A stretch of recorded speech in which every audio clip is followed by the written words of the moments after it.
This roadshow is brought to you by ResearchBytes.com.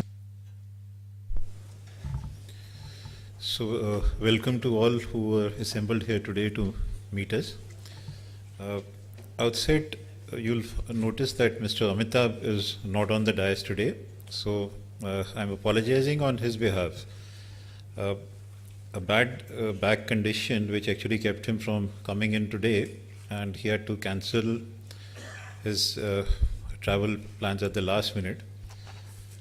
At the same time, I think there's a new person who's a colleague on the management team of PTC. So I have the privilege of introducing Mr. Ajit Kumar, who's our Director Commercial and Operations. He comes with a rich lineage, which is NTPC, the best understanding of credit risk of the major customer group, if there was. So I think you get a chance to interact with him.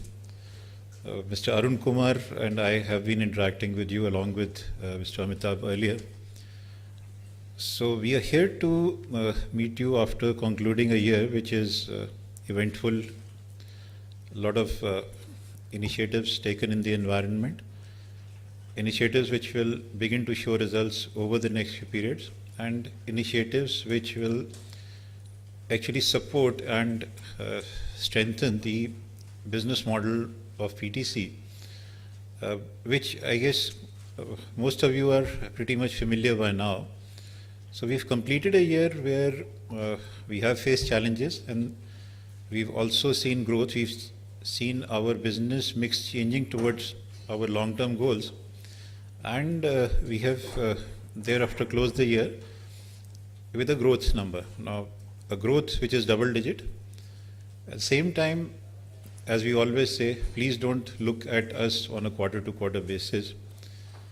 And we are happy to interact after the presentation, which is run by my colleague, Mr. Arun Kumar, Director and CFO.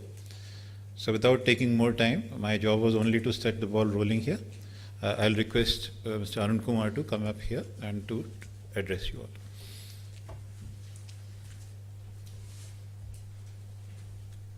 Good afternoon, everybody. Before I start the presentation, I'd like to add Mr. Ajit Kumar also holds the charge of Managing Director and CEO of PTC Energy, which has, in the FY 2016, has commissioned 50 megawatt wind project in Madhya Pradesh, and he will take forward this company in further assets creation. You can interact with him after the presentation is over. The question session is over. I'll run through the financials of the Q4 as well as the FY 2016. This is the year we had a glance, registering a growth of 14% in the volumes. The income is 2.2% less. If you see the volume with the income from operations, the prices have been almost on average basis 48 paisa lower per unit. That's why the income figure are lower. EBITDA is 14% higher, and post profit after tax is 15% higher. During the quarter, we have made a provision of 37.55 crores in KGPL, which is a 60 megawatt coal-based project. The project is stuck up because of the funding from the promoter. The efforts are being made to revive this project. We have a very active investor who is appraising the project. Hopefully something should work out in next 3 to 6 months. However, as a conservative accounting principle, we have to make this provision. There is a Q4 at a glance where volumes are 55% higher, as my colleague Mr. Rajiv Malhotra has said. The yearly average is more indicative rather than on a quarterly figures. Income from operation is higher. There has been a comparatively higher per unit sales realization in Q4 as compared to the previous year. EBITDA is lower because of the provision which I have explained, and that's why there has been adjustment in the quarter for the PAT. However, if you compare with the yearly, they are higher. There is a physical performance giving the breakup under the various segments, that is short term, medium term, long term, and wind power. except we have a 6 megawatt wind power which we commissioned few years back. There is slight decrease. Otherwise, in all the segments, we registered a healthy growth. That is in the Q4 as well. In yearly average, there is a 14% increase, where in Q4 it is as good as 55%. These are the highlights. As you are all aware that MOP has launched a software deep bidding portal, and even in short term the electronic bidding has started.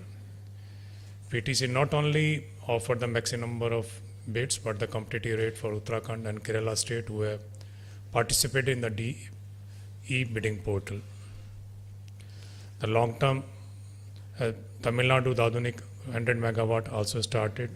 MB Power, Lanco of 360 megawatt and 259 megawatt respectively. They also started supply under the long term. PTC Energy, which I explained to you, is commissioned 50 megawatt project in Madhya Pradesh. It is under PPA, which has also been executed. The power is already flowing from before 31st March. The tariff is 5 rupees 92 paisa, which is for a duration of 25 years. We have, apart from the discoms, we have targeted high-end consumers like railways, big industrial houses. Railways not only has become a customer, we operationalize their control room in our own premises. They are based in our own premises, from where we have carved out a separate control room for them for the inflow and supply of power. These are the financial figures for the 12 months period. Total income, total expenses, that is a purchase, other operating expenses, employee benefit, depreciation. Going through each one, you will see the variance also during the year. The other operating expense is the surcharge portion, which is appearing here as an expenditure. Employee benefit, there has been increase. Let me tell you that most of this employee expenditure which has increased, there is a considerable number of employees which has been not on the permanent roles. They have been taken up for the energy efficiency and other projects which are of shorter duration. So this is not a permanent addition to the employee expenditure, apart from the normal increase of the increments and few additions to the permanent strength. The other expenses have been slightly lower even. There is a profit from operation 302 in current financial year and 266 in the corresponding to FY15. Other income, which includes 33 crores from as a dividend from PFSL, that is a figure of 83.51, that includes 33 crores. Last year also the same figure is included. Financing costs maybe appears to be highly here, but let me share with you the interest portion we have paid on the surcharge which has come in the month of late March as well as in April, which has to account for. So, which was not emphasized earlier, but we could, our director commercial and his team made appreciable efforts, and we could collect a sizable portion of surcharge during the year. The tax expense, the PAT have been 233.61 and 203.10 with the FY15. These are the quarterly results, figures. The net profit for the period Q4 FY16 is 39.69, that is after adjustment of 37.55 crores. So that naturally will be lower as compared to the Q4 of previous year. There also incidentally there was an adjustment of Teesta. Teesta first unit getting commissioned during this financial year, that is in September 2016, and the whole plant is getting commissioned as a whole in March 2017. The physical progress is, as emphasized, it is meeting the expectations. So we don't see any lag effect on that. So all units will get commissioned in time. This is Teesta is a 1200 megawatt project where the 70% power is on long term after taking out the government of Sikkim portion. Having short term is also with us, and long term power is sold to the beneficiary state under CRC tariff mechanism. These are the figures of rebates which we share separately with you. Net rebate disallowed net surcharge received, and margin per unit, which is for Q4 as well as the financial years, are given here. This year also we had certain contribution coming from Sembapuri and Meenakshi. The volumes are not as were expected. The discussion as well as the legal route is being pursued. We are quite hopeful that an amicable solution may emerge, but the per unit margin will not be same as it was. It is also under pressure because the less per unit sale realization and offtake capability or the reluctance of discoms to offtake the power. The average PLF of these plants have been close to 65%, so there will be stress on the recovery of fixed cost.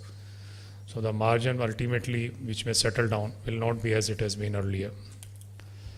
The debtors and creditors position, there is no significant outstanding or there is any area of concern with the debtors. These are the volumes which people have been asking, so we have made it a part of the presentation also. We expect the 2.4 gigawatt capacity will get commissioned during this year, out of which 1.18 is thermal, 1.24 is hydro.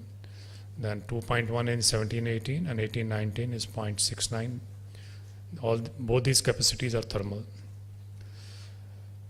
Long-term projects which got operationalized this year is MB Power, Lanco Amarkantak to Haryana, MB Power to UP, Adonic to Tamil Nadu, and DB Power Chhattisgarh, and Maruti Clean, which will go to Rajasthan. These are the long-term power projects which will start in November 2016. So FY16 will see part of the year quantity going to this from these power plants.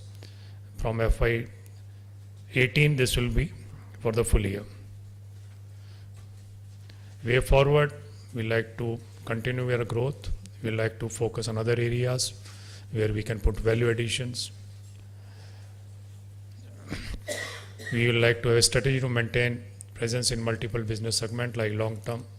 No doubt, the present regulation does not permit trader to participate in long term, but you see the market shift also. The discoms are more comfortable with the medium term agreements rather than long term agreements, and there is a discussion going on whether the coal linkages also can be provided for the power projects which are medium term, because as such the surplus coal is available with the Coal India. We have been growing on a year-on-year basis. We have been maintaining a double-digit growth, and we hope expect we will be maintaining this position. We do face benefits as well as challenges from policy and regulations, but this is where the strength of our company lies, to meet the regulations in time. We also operationalize a separate bidding room where we participate in the electronic platform under DEEP. That's how it's fully manned with the 7 to 8 professionals.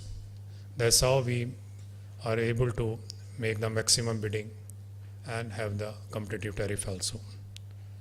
Thank you. We can have this question answer session from you.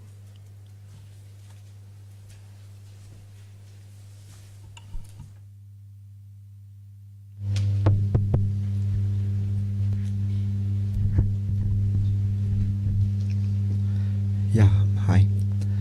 Could you just clarify what is the likely impact of this newly launched e-bidding portal? Because there seems to be some confusion with some of the sell-side analysts claiming that there's no role for PTC now that there is an online bidding portal. And also, you mentioned that you submitted the maximum number of bids in each of the 2 online bidding tenders that came. What does it mean that you saw that you sourced it from 9 different sources or something like that? Could you explain to us as to how the bidding process works and just clear this confusion around PTC's role after the advent of this online bidding portal? See, I think the facts that you have just mentioned in most of your question are containing part of the answer. What is PTC doing? It's basically a market maker.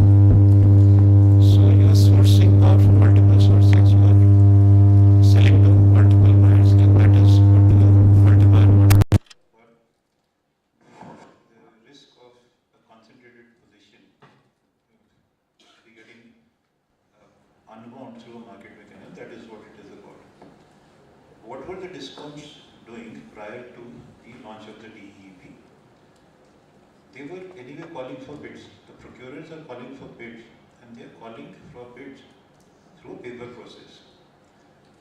What the government is moving to is saying, let's have transparency and more information in the public domain.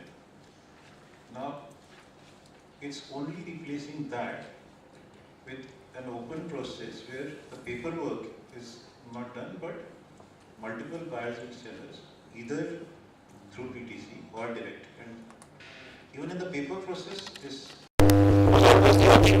So it's a so whatever was the reason for anybody to source power through PTC or to actually bid through PTC, that remains.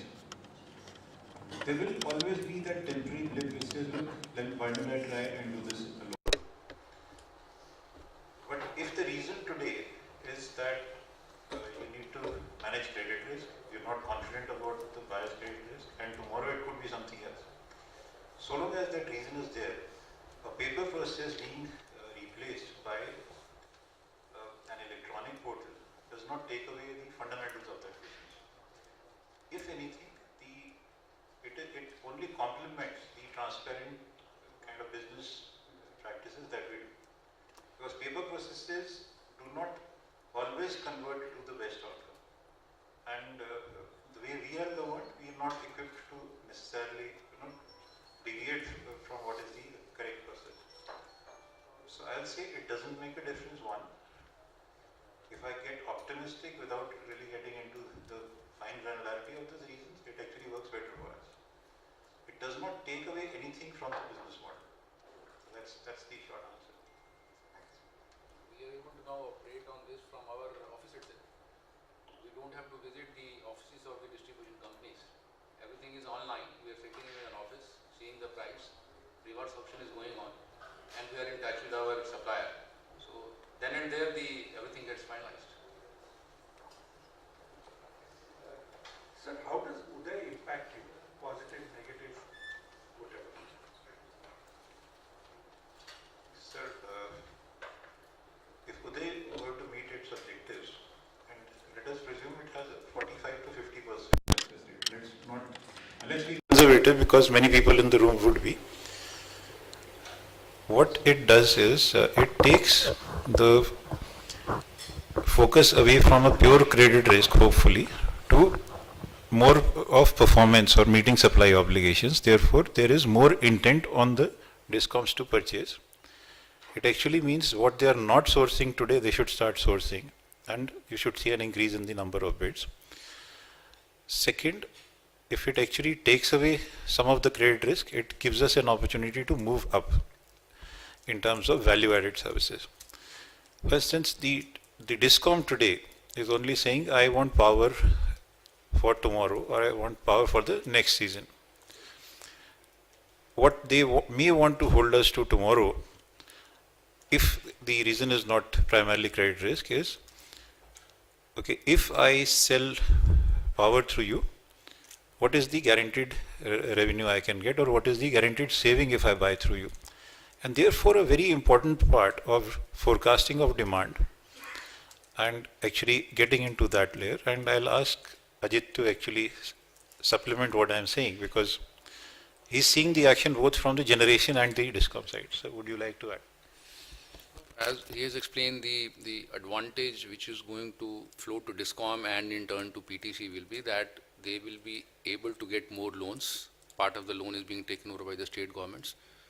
Bonds have been already issued for 1 lakh crores. So once they have more money available, they'll be buying more power on shorter term. And PTC has been playing and will be playing a major role in short term. So we'll be able to increase our volumes. And number two, we'll be able to realize our receivables much faster, which for long term are now sometime going beyond 60 days to 90 days. So they'll move to, on the presentation day of the bill, some of the states which they will take rebate, and some of them will pay within 60 days. So we'll be able to circulate our cash much faster and do a better business. See, it is not only that they issued the bond, the state government has guaranteed that. It has effectively reduced their interest burden at least to the extent of 200 basis point. That is the first aspect. Secondly, as a part of the Uday scheme, they have to reduce their AT&C losses. And the onus is totally now financially on the state. Therefore, whatever subsidy they announce, it has to be upfront ended. And they have to revise their tariff regularly, so the gap between the average cost of realization and the procurement is reduced in a time frame. So all these facts put together will add to the healthy position of DISCOMs, where they are not only the ability to pay, but ability to buy also gets strengthened. So this will help the sector as a whole, where PTC also gets benefit, as my colleague explained, not only for realization, their ability to buy, their ability to provide not only power, but the quality power which the consumer expects. So all this put together, it will put the sector on a healthy reform. Now all depends with what intention and to what extent it gets implemented at each state. So one more question. On the renewable energy, what kind of PPA flows are you now seeing? We've seen solar prices coming down quite considerably. We've also seen the contracted rates of power coming down. So what is the flow that you are seeing at your end of people wanting to sign contracts? As on today, basically the solar power, if you see, most of it is being contracted through NTPC or through the Jawaharlal Nehru Solar Mission Phase 2, Batch 2, whatever it is. And with this new regulation coming by CRC, which is Division Settlement Mechanism, which has set the pace for selling this renewable power interstate. Till yesterday it was intrastate. Whatever wind was being procured was consumed there, what solar was being done. There was no mechanism available to settle the DSM mechanism, if supply more, supply less. So that regulation is already in place. The new tariff policy has already given a waiver on transmission charges and losses if you connect on CTU. So that is in favor of the renewable for getting consumed in other state and generated in other state, because we know there are few 6-7 states which have abundance of renewable, either it is solar or wind. Most of the states do not have, so they have to take the power from outside. So this is one more advantage which will get the renewable flow to other states. Third, of course, there is a little bottleneck which we have taken up with MNRE, that the state connection, when you go, the charges still are very high on megawatt basis. So we have gone to MNRE, requested them to change it to energy base. Thermal is on megawatt base. If you do it on energy base, because state have to be compensated. If power flows through them, the SLDC have to be involved in that. Correct. So once it comes on energy base, the charges of the connectivity and losses will come down to, depending on the CUF, 1/4 or 1/5. So then it will become more affordable for the states who do not have the resource for generating renewable. So once these things are in place, we are already in discussion with some states in the eastern and northeastern to buy the renewables. And discussions are going on for facilitation. Maybe the PTC will start trading on these solar and wind power also. Thanks.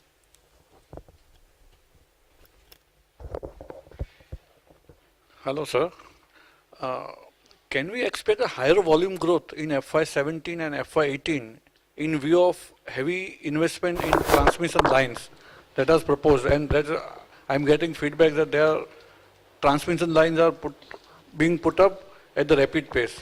And second, Piyush Goyal's recent statement that 24/7 power will be available within 2 years instead of FY19. So can we expect this higher proportion growth compared to last 2 years? You're right, if this congestion gets removed, if the availability is higher of the transmission system and the regulation on account of the transmission system which is happening today, if that gets removed, definitely the growth will be much higher. But as of now, as on today, this is happening on exchange power also. The power which is flowing on a day-ahead basis, there is a message from IEX that because of the congestion in certain regions, some of your clients will not be getting power, which was not the case earlier, is happening now. So what you're saying is absolutely correct. The efforts are on, express corridors are being made. CRC has also put up a special committee to look into the availability of transmission corridors under But Mr. Mathur. will this result into higher volume growth in Definitely. 17 and 18 Definitely. compared to last 2 years? Definitely. Let me share some figures with you. PTC volume itself, because of the congestion, could not flow in the FY 2016, is close to 5 gigawatts. 5 billion units. That is huge. Sorry, 5 billion units. billion units. 5 Yeah, billion five, units. yeah. It could not flow. So that can happen now. Yeah, yeah. Once the corridor is available, the contracted power So is when already do on you purchase. expect this to happen? A seamless transfer of powers across India?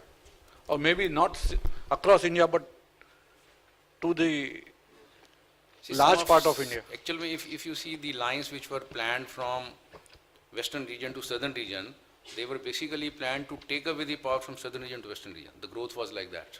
But unfortunately, that didn't happen, and the power had to be consumed in southern region. The corridor was not made. And now if the more plants which are planned in southern region, they come on stream, like the second unit of Kakrapar, 1000 megawatt, more of renewables, like AP government is planning to increase the renewable capacity from 1400 megawatt to 4000 megawatt.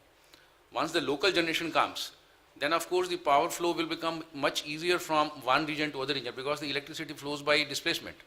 It doesn't really travel. It gets consumed where it is generated.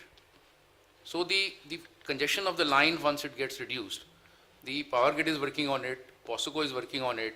We are in constant touch with CRC and RLDCs to ensure that to the extent that the lines available for short-term power and for exchange, it can be declared in advance. Right now the process is that IEX gets a bid up to 12 o'clock, then they go to POSOCO or RLDC or NLDC to get the lines available. And this process, if it gets simplified and is available in advance, then higher volumes can flow easily. And the PLF of the entire capacity available, which is now 70%, can also go high. Because earlier there was a coal constraint, now coal constraint is not there. And as Arun Kumar just told, once the Uday comes in, is already there in place, the demand will go up. So there will be more flow of power, and PTC is going to play a bigger role in that. So what's your assessment of volume growth in FY17 in view of all this? See, we have, See, as such, we don't give forward-looking statement, but as I shared with you, we have been growing at 12 to 14% on year rate to almost that, and hopefully we'll maintain those positions. No, but I'm expecting the much higher growth in 17 because of all these things. That's what I said. That is my question actually. Whether this will happen or not, that is I what. was clear, if all these things happen, the transmission corridor is made available, more of the power plant of southern region gets operational as planned, the power flow will definitely increase. But how much, that time will tell, because it is dependent on something else, not on my efforts. We are all geared up to supply the power as much as demanded by the DISCOMs. There is no constraint on the side of PTC. Constraint is on the availability of transmission capacity or on their buying things. And maybe hopefully the more elections will see that more flow of power.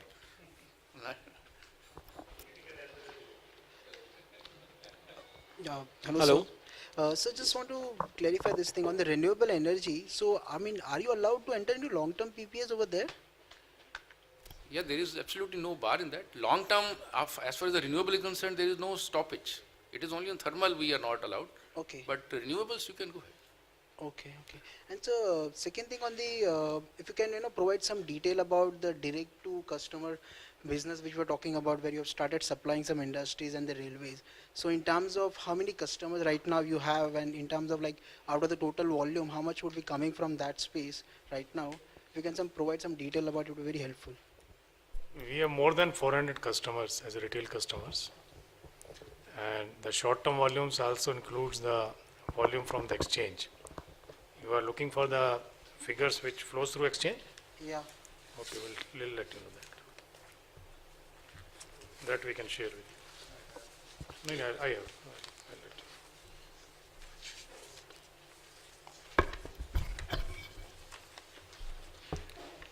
you. Exchange during the current quarter, we completed 3.3 billion units. Okay.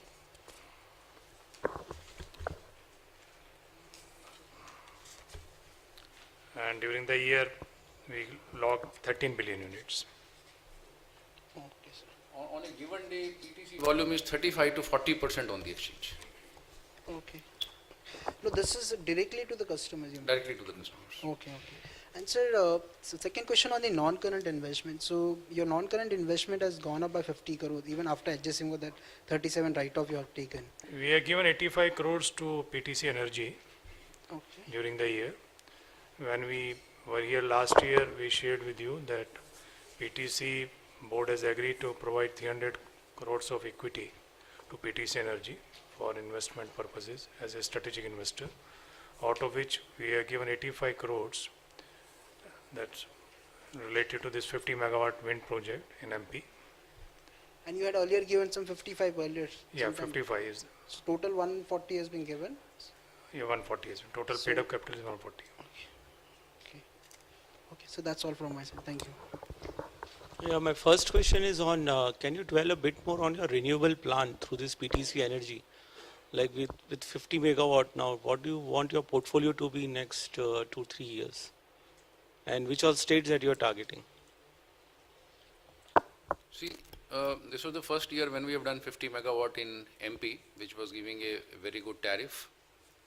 Projects have been commissioned, PPA have been signed. Now, if you see the GBI is available up to 2017, that makes it more attractive to work more wind if you can commission by 2017. And if you look at the states which are giving good tariff and have a good paying capacity, we are focusing on AP and Karnataka, where basically these discoms are also not only trying to gear up the wind power or solar, but working on the transmission capacity also, which became a major constraint in Tamil Nadu. So we do not want to end up in a state where plant is ready, but you are not able to evacuate the power. And second, our focus is also on states where we are able to sign the PPA with the state directly. To begin with, maybe when we grow, then we can go for captive consumers little later. And with that, we are planning move to on year-on-year basis, maybe 4 to 6 times. This capacity should be doubled, should be increased by this year. And then looking forward, depending on the funds availability and the capacity available, we will do that. So we are looking about 250 megawatt this year in terms of capacity addition. Yes.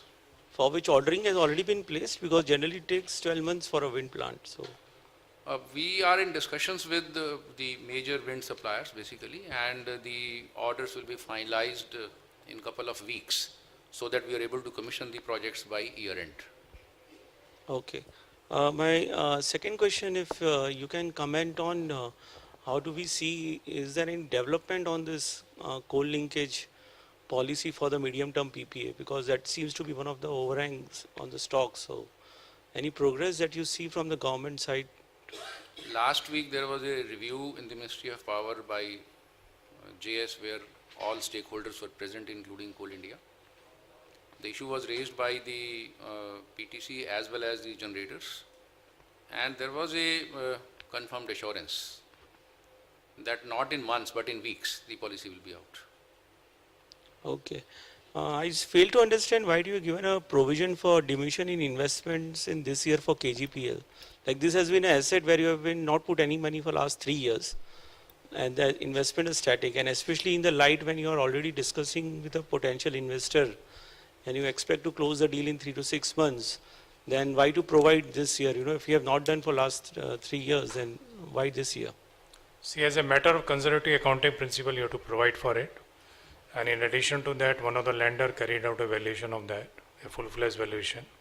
Amid of that, once the valuation was recorded, the accounting does not permit any other treatment rather than providing a provision for that.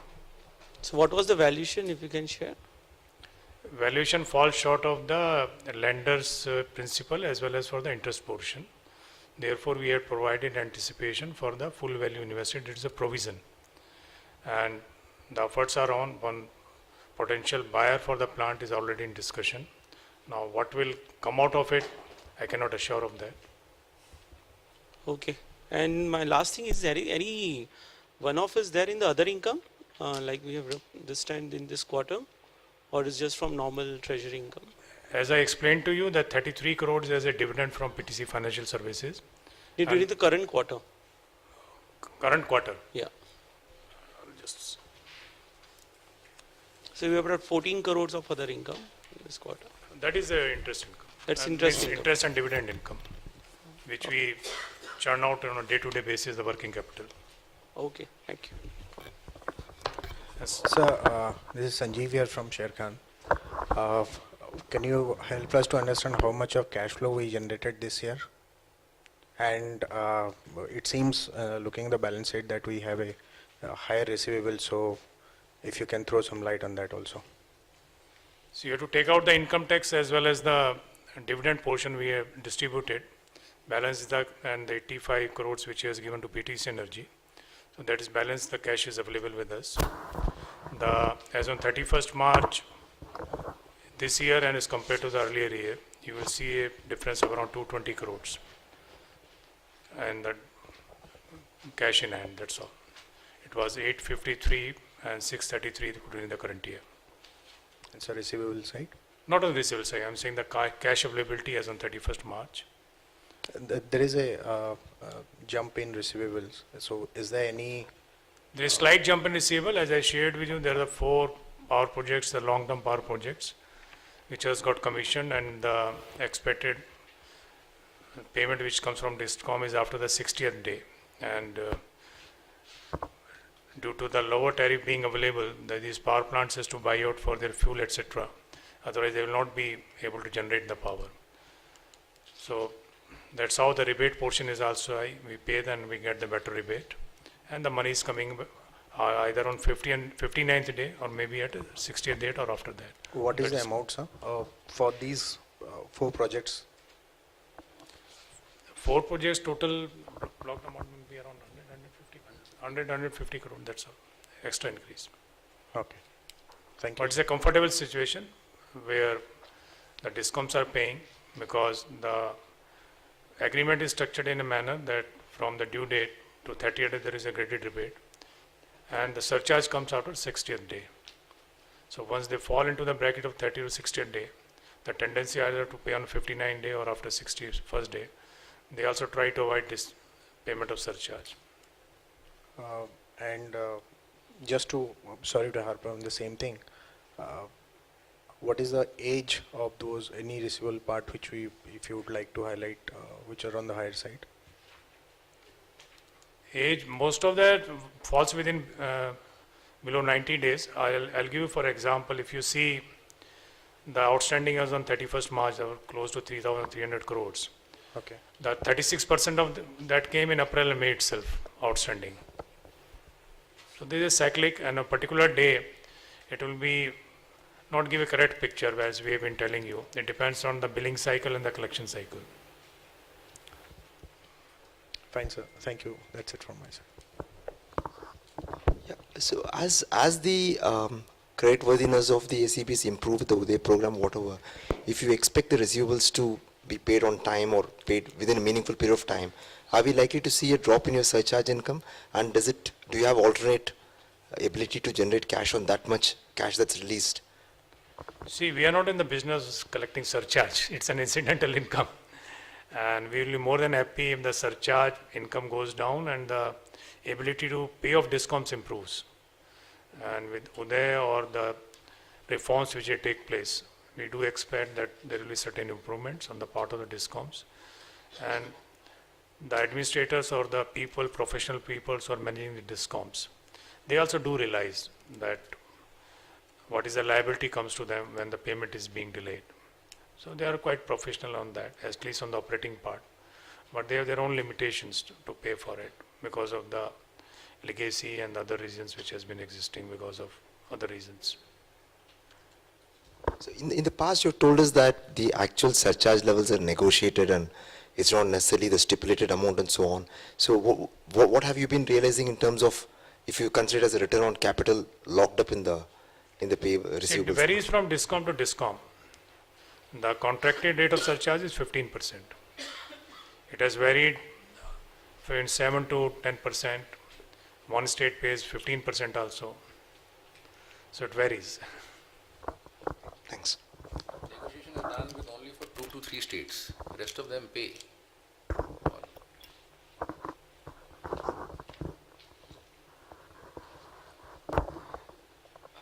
This is Bhavan from Access. So post the introduction of DEP, do you believe that all the short-term volumes in the power market will move to the DEP instead of the IEX?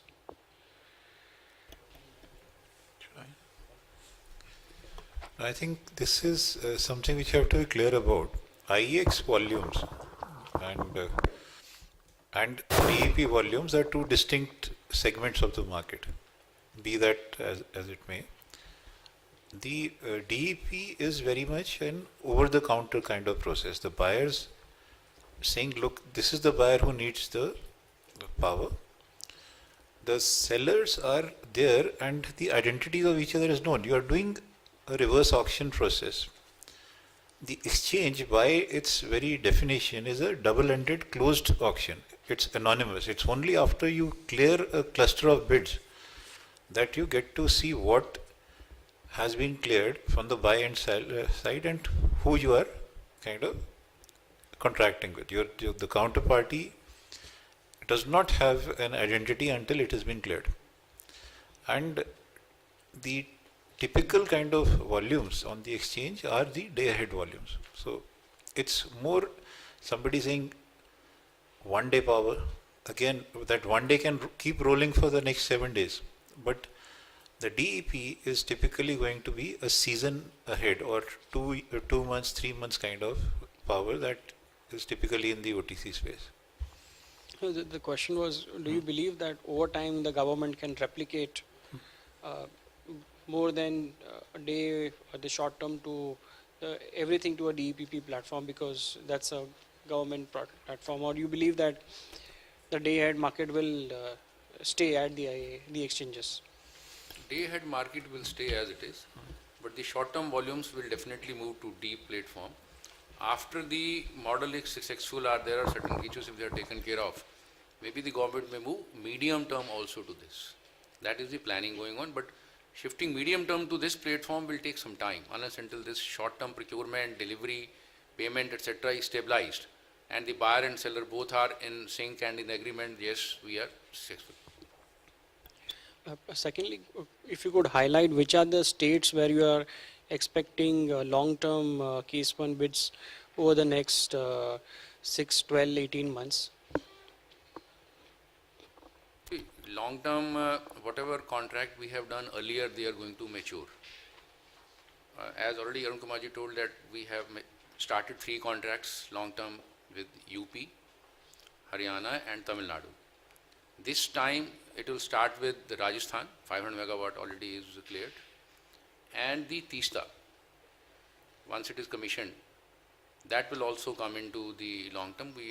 The already power is with us. The PPS for 75% has been signed. The balance power is also with us, minus the free power with states. So as and when the projects come, we will be able to do that. And my question was new bids, new case one bids. Which states do you expect to? Not going to come, because the states now want to buy power on short term and medium term, where they know the certainty at what price they are buying, because the pricing of power has been fluctuating quite substantially over a period of time. So if you see the long-term bids which has happened in past and the prices which are available on exchange or in deep method, there is a differential available. So presently there is a reluctance on the part, that's what we feel, there is a reluctance on the part of DISCOMs to immediately go for long-term bidding. So we need the exchange or the shorter term prices to move up for the long term market to be opened up. Would that be a fair assessment? There may be a direct correlation, but that's where as a buyer you and I will perceive. No, I think just to answer what you're saying, what you're essentially saying is that apart from the tendency that we see in the DISCOMs not to go for longer term contracts, for the first time there is a discussion on the market design itself, saying what should be the longest tenure, what should define long term. Is 25 years really a good idea? And that is based on the experience of bid out 25-year kind of contracts where either there has been a dispute or there has been a kind of discussion for compensatory tariffs. So there is some sense coming in that this is not the ideal design to go with, and what was the genesis of it? It was basically the financeability of the project assets. So there is a discussion again on would you finance or do term loans or project financing for a lesser tenor? Would you be okay with that, or have coverage for a shorter period of the loan? So the correlation, as you're saying, between exchange price and long term, whatever that be, let us say long term is defined as 7 years tomorrow. That cannot be, right? It's like your long-term contracts are giving a stability to the performance obligations for a utility or a generator. The short-term end is acting like a shock absorber because that demand supply will never match very well. आज अभी आपका monsoon takes a different trajectory. States will have a different kind of load curve to manage, and it's never going to be an exact science. So therefore, you need the short-term end of the market and the shortest term end, which currently is the exchange. You need that as well as long-term. And these businesses are only complementary. They cannot replace each other. Once this coal bulk location is going to the states, this is what the government policy is tilting towards, the whole fundamentals might get changed. Okay. Thank you.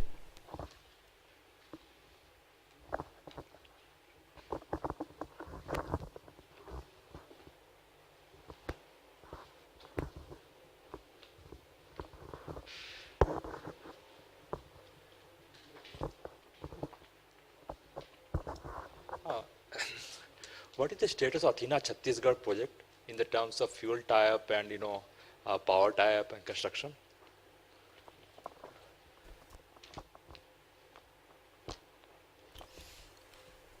Well, it's in terms of the completion status. I think we are hitting first unit to somehow see the light of day later this year. One unit has coal linkage, which has been provided for. The project earlier had a share in a captive coal block, which it was deallocated. So there is a tie-up for, part tie-up for an imported coal. Now, coming to its power tie-up, there is part of that power tied up through us on long-term basis, part of it with Nepal. Part of it remains with Chhattisgarh, and there is a bit of a question mark on how much Chhattisgarh will actually offtake there, because earlier it was as high as 35% of the project capacity to be taken. So a fair bit of capacity is open as we speak, because the power which was tied up earlier with UP, that contract had fallen through because the company said we cannot actually work at this tariff. So on power tie-up, there is still an open position.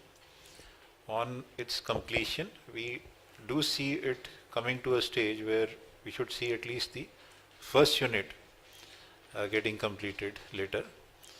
And the coal linkage, at least for the first unit, is entirely tied up. Did you win any bid recently in Bihar, Athena, Chhattisgarh?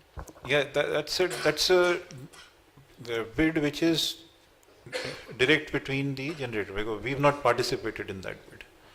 So how much is really tied up, whether it is closed, we cannot even comment on that.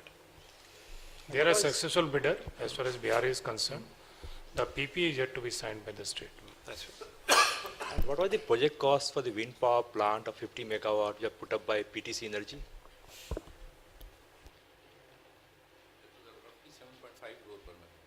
Okay, thank you.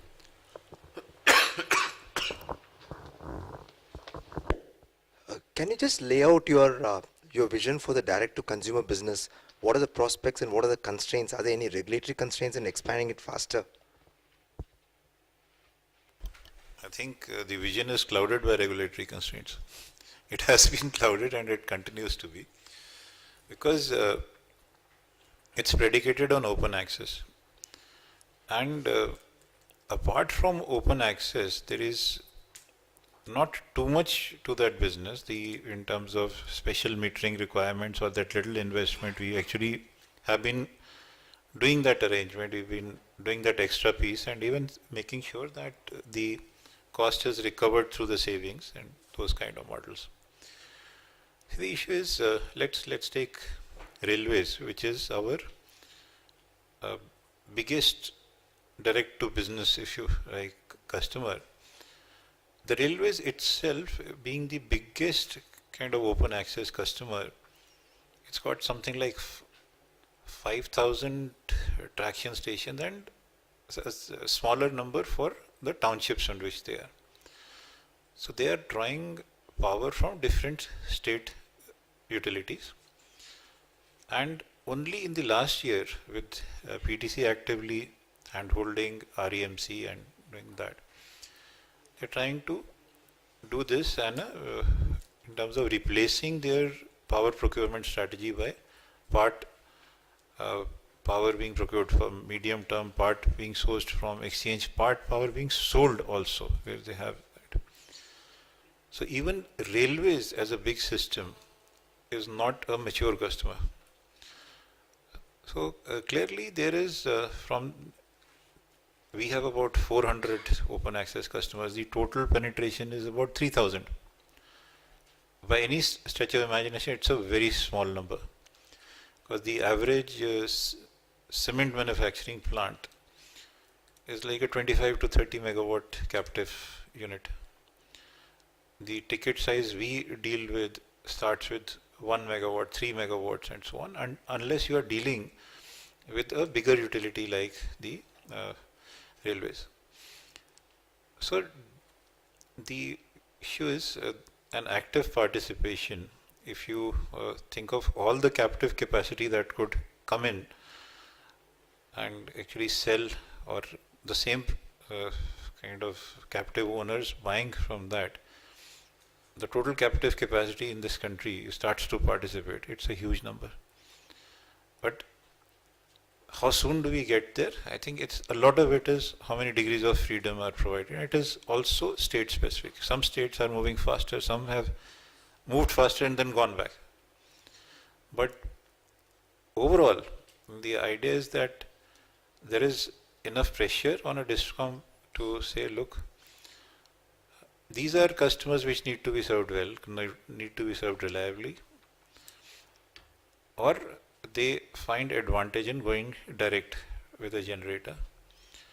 And similarly, there is some value that a generator is getting by dispatching at a higher capacity, utilizing at a higher capacity and selling that surplus to a willing buyer.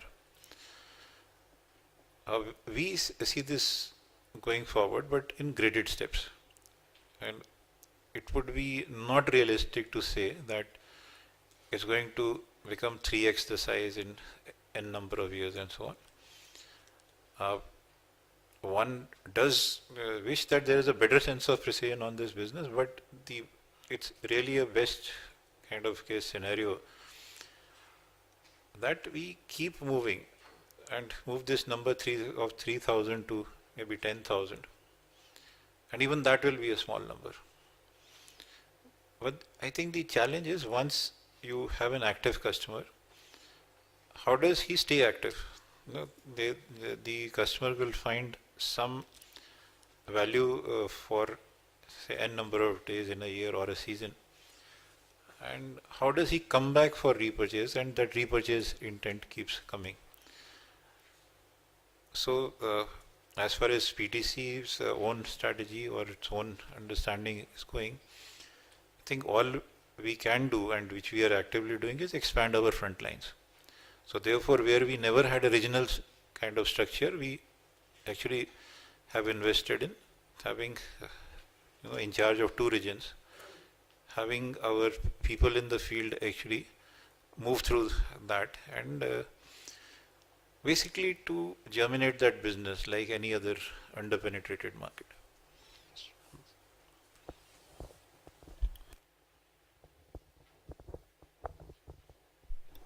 That's all.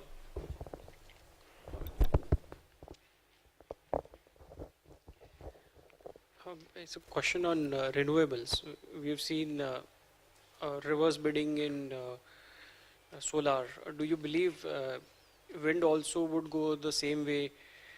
Because there was a recent comment by the minister saying that okay, wind will also see a reverse bidding. If that happens, would then wind be attractive to you? See, that can happen. If the minister is thinking or MNR is thinking everything is going on reverse bidding, it can happen. But then the developer has to look for what he is building a project. If we get the return, we are there. If we are not getting, we are not there. Very simple. So in the 50 megawatt or the 250 megawatt that you are targeting, what is the IRR that you believe that you would be earning? We target around 15 to 16% post-tax IRR. Even with such high tariffs of 6 rupees? See, first it is slightly lower than 6 rupees. The wind, EPC contract does not operate that way. If you buy a same capacity machine from the EPC contractor in two different states, now depending on the tariff available and other factors, rightly or wrongly, there is a tendency to work back. So they target what is your IRR.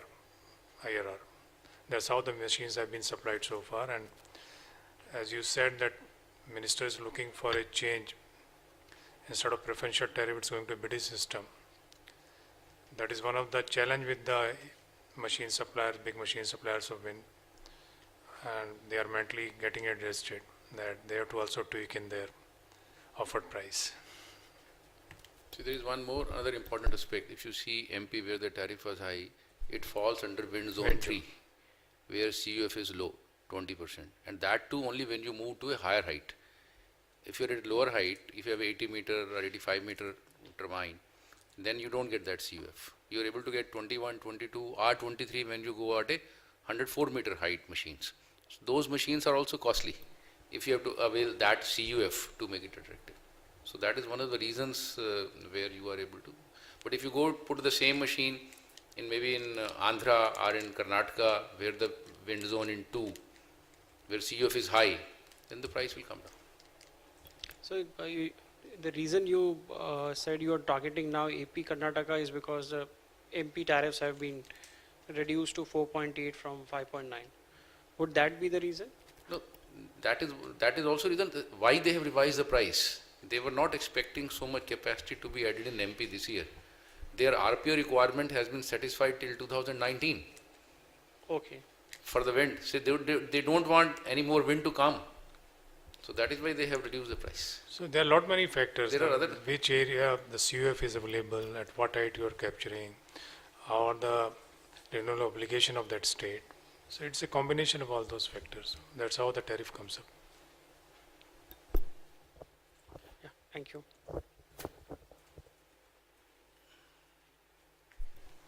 So we end this session. Thanks to all of you for joining us. Thank you very much. Please have a tea.